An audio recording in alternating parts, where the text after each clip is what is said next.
அனைத்துலக ஆன்மீக நண்பர்களுக்கு வணக்கம்.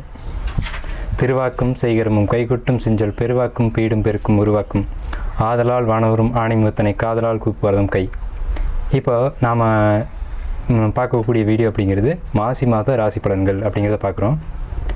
பொதுவாகவே 12 மாதங்கள் உண்டு, நமக்கு தெரியும் 12 மாதங்கள் உண்டு.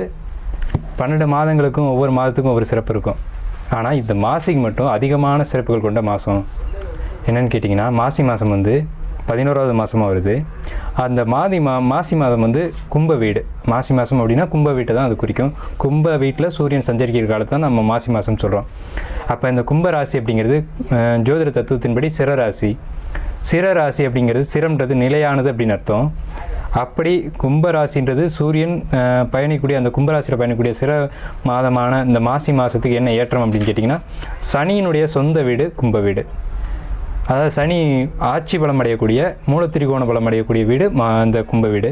ஸோ அதனால தான் மாசி மாதத்துக்குன்னு சிறப்பான ஏற்றங்கள் உண்டு. சனி அப்படிங்கிறது பாரம்பரியமான விஷயங்களுக்கான காரகத்துவம் கொண்ட கிரகம்.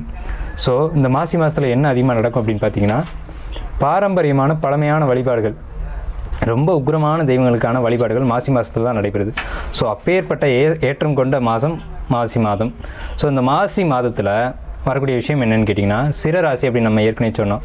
சிரராசியில் சூரியன் பயணிக்கக்கூடிய காலத்துக்கு பேர் விஷ்ணுபதி புண்ணிய காலம் பேர். இந்த விஷ்ணுபதி புண்ணிய காலத்துக்கு மிகப்பெரிய ஏற்றம் உண்டு.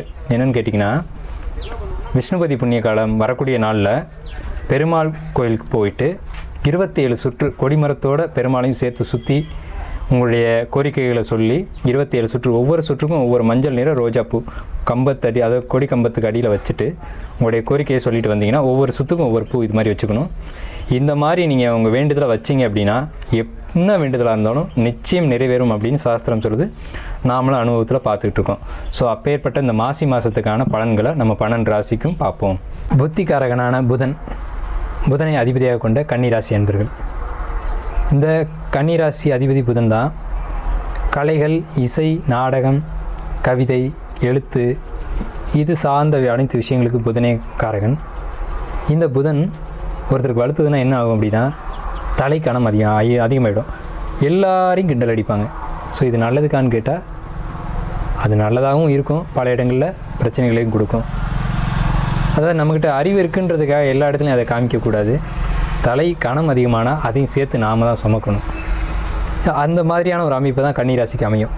நம்ம அறிவாக இருக்கும், புத்திசாலியாக இருக்கும் அப்படின்னு அவங்களே நினச்சிக்கிட்டு ஒரு இமேஜினேஷன்லேயே வாழக்கூடிய ஒரு தன்மை அப்படிங்கிறது கன்னிராசிக்கு உண்டு. அறிவு இருக்குன்னா அதை சிறப்பாக பயன்படுத்திக்கணும். ஸோ இந்த மாசி மாதத்தில் உங்களுடைய அறிவை சிறப்பாக பயன்படுத்துவீங்களா மாட்டிங்களா அப்படிங்கிறதான் இப்போ கேள்வி. மாசி மாத கிரக நிலைகள் தான் அதை முடிவு செய்யும். அறிவு ஆபத்தா நல்லதா அப்படிங்கிறது. சரி, கன்னி ராசிக்கு இந்த மாத கிரக நிலைகள். ராசிநாதன் 5ல், 5 குடையவன் 6ல், 8 குடையவன் 5ல், அதே மாதிரி 9 குடையவனும் 5ல். குரு 4 7 குடையவர், அவர் வந்து 8ஆம் வீட்டில். கேது ராசிலே இருக்காங்க, ராகு 7ஆம் வீட்டில் இருக்காங்க. ஸோ இந்த கிரக நிலைகள் நம்ம டக்குன்னு சொல்லிட்டோம். ராசி இந்த நிலையில் தான் கிரக நிலைகள் அமைஞ்சிருக்கு. அப்படிங்கிறதுனால என்ன பலன்கள் கொடுக்க போகுது அப்படின்னு பார்த்தா, ராசிநாதன் புதன் 5ஆம் வீட்டில் இருக்கிறது. 5ஆம் வீடுன்றது காதல், ஆசை, கேளிக்கை, இது மாதிரி பொழுதுபோக்கான விஷயங்கள் இதெல்லாம் குறிக்குது. சுதந்திரம். ஸோ இந்த மாதமே உங்களுக்கு சுதந்திரமாக இருக்குங்க. ஹாப்பினஸ்ஸாக ஃபீல் பண்ணுவீங்க. வேலைக்கு போக மாட்டீங்க, சந்தோஷமாக இருக்கணும் அப்படின்ற மைண்ட் செட் இந்த மாசி மாதத்தில் கன்னி ராசிக்கு வந்துடும். ஸோ இந்த மாதிரியான ஒரு அமைப்பு தான். 8 குடையவன் 5ல், 3 8 குடைய செவ்வாய் வந்து 5ல் இருக்குது. என்ன சொல்லுது அப்படின்னா, இங்கே ஒரு பிரச்சனையை சொல்லுது, பெரிய அளவிலான பிரச்சனையை சொல்லுது. குழந்தை இல்லைன்னு இயங்கிட்டு இருக்கவங்களுக்கு, இந்த சமயத்தில் கன்சீவ் ஆனவங்களுக்கு ஒரு பிரச்சனை இருக்குது அப்படிங்கிறத இந்த 8ஆம் வீட்டுக்காரன் செவ்வாய் வந்து 5ஆம் வீட்டில் இருக்கிறது சொல்லுது. அந்த 8ஆம் வீட்டு அதிபதியும் உச்சமாக 5ல் இருக்கார். அதுதான் பெரிய பிரச்சனை. அதனால தான் இங்கே மென்ஷன் பண்ணுறோம், பிரச்சனை இருக்குது அப்படிங்கிறத அழுத்தமாக சொல்கிறோம். ஸோ இந்த டைமில் கன்சீவ் ஆகுறீங்க அப்படின்னா ரொம்ப எச்சரிக்கை தேவை. ஏன்னா 5ஆம் வீடு பாதிக்கப்படுது. 8 குடையவன் 5க்கு வரக்கூடாது. 8 குடையவன் 5ல் தான் உச்சம் அடைகிறான். ஸோ பெரிய சிக்கல் இருக்குது. 3 குடையவனும் 8 குடையவனான செவ்வாய் 5ல். குழந்தையே இல்லைன்றவங்க இப்போ ட்ரீட்மெண்ட் பார்க்காதீங்க, கொஞ்ச நாள் தள்ளி போடுங்க. ஸோ இந்த செவ்வாய் பயிற்சியெல்லாம் மாறினதுக்கப்புறம் தான் அதை பற்றி பேசணும். ஸோ இது வந்து கன்னிராசிக்கு நம்ம முக்கியமாக கொடுக்குற அட்வைஸ், செவ்வாயினுடைய நிலையை வச்சு. அடுத்து பொருளாதாரம் எப்படி இருக்கும், 2 குடையவன் எப்படி இருக்கான் அப்படின்னு பார்த்தீங்கன்னா, 2 9 குடைய சுக்கிரன் 5ஆம் வீட்டில் இருக்காங்க. பொருளாதாரம் நல்லாயிருக்கும். பணம் வர்ற மாதிரி தெரியும், திடீர்னு காணாமல் போயிடும். ஏன்னு கேட்டிங்கன்னா லக்னத்தில் கேது வந்து லாக் பண்ணக்கூடிய கிரகம், எதையும் விழுங்கக்கூடிய கிரகம், எவ்வளோ வந்தாலும் அதுக்கு பத்தாது, போட்டால் சாப்பிட்டுக்கிட்டே இருக்கக்கூடிய கிரகம் தான் கேது. உலகத்தையே போட்டாலும் அது எரித்து சாம்பலாக்கி அதுவும் இல்லாமல் பண்ணிட்டு போயிட்டே இருக்கும். ஸோ அதனால் எவ்வளோ வருமானம் வந்தாலும் கன்னி ராசிக்கு இந்த மாதங்களில் பற்றாது அப்படின்னு தான் இருக்கும். ஆனால் வருமானங்கள் நிறைய வந்துகிட்டு இருக்கும். 5 கூடிய சனி 6ல் அப்படின்னு நம்ம மென்ஷன் பண்ணோம். இது என்ன சொல்லுது? விரையாதிபதி சூரியனும் 6ல் தந்தைக்கு நோயை கொடுக்கும். 12ஆம் இடத்ததிபதியான சூரியன் 6ஆம் வீட்டில், 6ஆம் இடம் நோய், கடன், வழக்கு. தந்தையால் விரையும் உண்டு, தந்தையால் வம்பு வழக்குகள் உண்டு, தந்தையினால் பிரச்சனைகளை சந்தித்து தந்தை மூலமாக ஒரு இடர்பாடுகள் ஆகி அதனால் வருமானங்களை இழக்கக்கூடிய சூழ்நிலைகள், மன வருத்தங்கள் ஏற்படக்கூடிய சூழ்நிலைகள், இதெல்லாம் கன்னிராசிக்கு இந்த மாசி மாதத்தில் நிச்சயம் உண்டு. இந்த மாசி பிப்ரவரி 13லேருந்து மார்ச் 13 வரைக்கும் இருக்குது. இந்த 30 நாள் காலகட்டங்களில் இது நடக்கும்.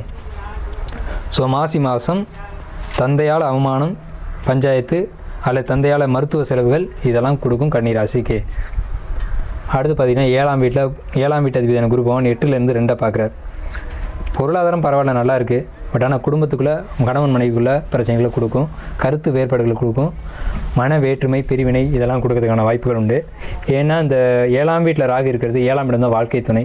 ராகு இருக்கிறது 3ஆம் நபர், தேர்ட் பார்ட்டி அப்படின்னு சொல்கிறோம் இல்லையா, அந்த 3ஆம் நபர் வாழ்க்கைக்குள்ளே என்ட்ரு ஆகிறதுக்கான வாய்ப்புகள் கன்னிராசிக்கு இந்த மாசி மாதத்தில் நடக்கும். ஸோ கணவன் மனைவிக்குள்ளே விட்டு கொடுத்து அந்யோன்யமாக இருந்துட்டாங்கன்னா இதை தவிர்த்துக்கலாம். இல்லை அப்படின்னா பிரச்சனைகளை கொடுக்கும் கன்னிராசிக்கு இந்த மாசி மாதம். டோட்டலாக நம்ம பார்க்கும்போது வெளிக்கட்டத்துலேருந்து பார்க்கும்போது மாசி மாதம் கன்னிராசிக்கு ஏதோ பெரிய நல்லது இருக்க மாதிரி தெரியும். ஆனால் அந்த ஸ்தான பலன் இதெல்லாம் நம்ம பிரித்து பார்த்தோம் அப்படின்னா கன்னிராசிக்கு மாசி மாதம் பிரச்சனைக்கான மாதமாக தான் இருக்குது. கன்னிராசிக்காரங்க பயன்படுத்த வேண்டிய அதிர்ஷ்ட நிறம் அப்படின்னு பார்த்தீங்கன்னா வெளிர் சிவப்பு அப்படின்றது ஆரஞ்சும் இல்லாமல் மெரூனும் இல்லாமல் ஒரு வித்தியாசமான ஒரு, அதாவது ஒயிட்டும் சிவப்பும் கலந்தோன்னா ஒரு கலர் கிடைக்கும். அதான் வெளிர் சிவப்பு அப்படின்னு சொல்கிறது. வணங்க வேண்டிய தெய்வம் அப்படின்னா மகாவிஷ்ணு. ஏன்னா கன்னியினுடைய அதிபதி புதன், கன்னிராசியில் புதன் உச்சம் அடைகிறார். பெரும்பாலான மகாவிஷ்ணு வழிபாடுறது கன்னிராசிக்கு இந்த மாசி மாதத்தில் ஏற்படக்கூடிய பாதிப்புகளை நீக்கி கொடுக்கும். ஸோ புதன் மகாவிஷ்ணு சொல்லிட்டோம். மகாவிஷ்ணு அம்சமுடைய தெய்வங்களையும் நீங்கள் வழிபாடு எடுத்துக்கலாம். அப்படி எடுத்துக்கிட்டிங்கன்னா இந்த மாசி மாதம் ஏற்படக்கூடிய பிரச்சனைகளை குறைச்சி கொடுக்கும். பிரச்சனைகள் முழுமையாக சரியாகும்னு சொல்லலை, பிரச்சனைகளை குறைச்சி கொடுக்கும் அப்படின்றத நம்ம சொல்லிடுவோம். ஸோ வழிபாடுகள் ரொம்ப அவசியம்.